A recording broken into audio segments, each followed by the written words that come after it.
Hey everyone, Bryan here with the BHC, hanging out in our kids' archaeological dig area. This is the part of the museum where kids learn that being an archaeologist is a little bit more complicated than a bullwhip and a fedora. But I'm not here to talk about this today. If you're interested in our kids' archaeological dig, I will link a video at the end of this one so you can check that out. But now on to today's topic. What is the most expensive thing that Jesus owned? Now, if you had visited a national park gift shop here in the United States, one might be tempted to guess that it was his walking stick. It is because those things can get a bit outrageously expensive depending on the gift shop that you walk into.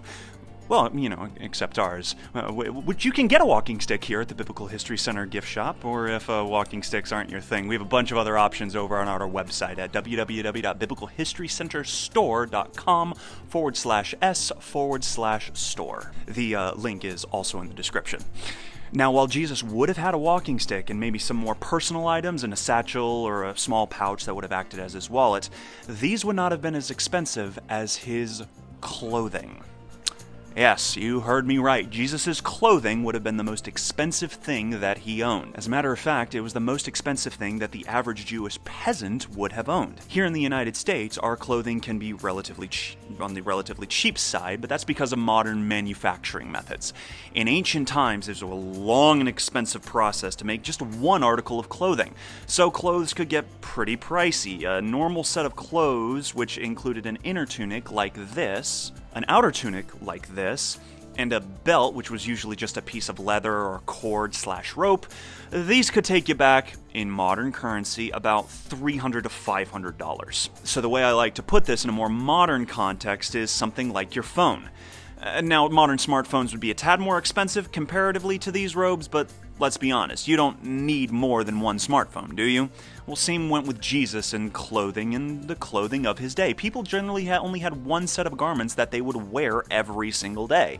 And if they wanted to wash their clothes, they would generally do it whenever they were taking a bath. This gave their clothes a chance to dry as they were getting themselves clean.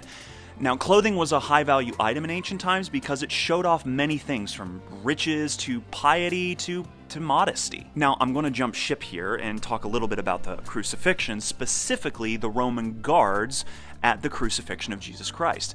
Now, not many Romans like being stationed at the far end of the world, and there wasn't much of a worse job in this region than to be a guard for a crucified man. You see, crucifixions could last a very long time, and a Roman guard was placed there that the condemned criminal couldn't wrench himself off the tree to make his gruesome getaway. Nobody liked this job, but to supplement the dirty job and add incentive, these Roman soldiers were awarded a little bonus. They were given the man's clothes. For a normal criminal, they were given the articles of clothing, then separated the pieces to one another. So for a robe like this, it would be one solid piece of clothing except for the sleeves. So these Roman legionaries would just unstitch the sleeves and take it off to sell and make a nice tidy profit. So this is part of the explanation of why the Roman guards at Jesus' crucifixion gambled over his clothes.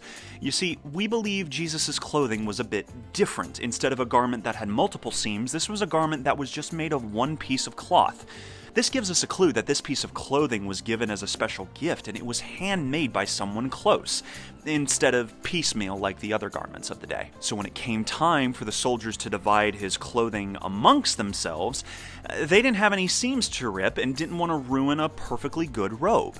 So instead of that, they opted for casting lots for his clothing. Casting lots is actually something similar that we've got in today's culture.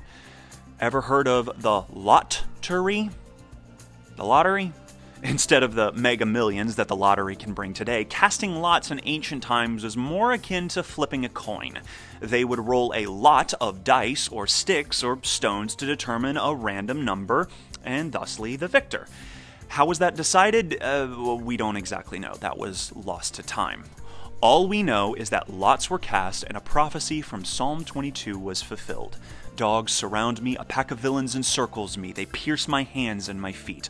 All my bones are on display, people stare and gloat over me. They divide my clothes amongst themselves and cast lots for my garments.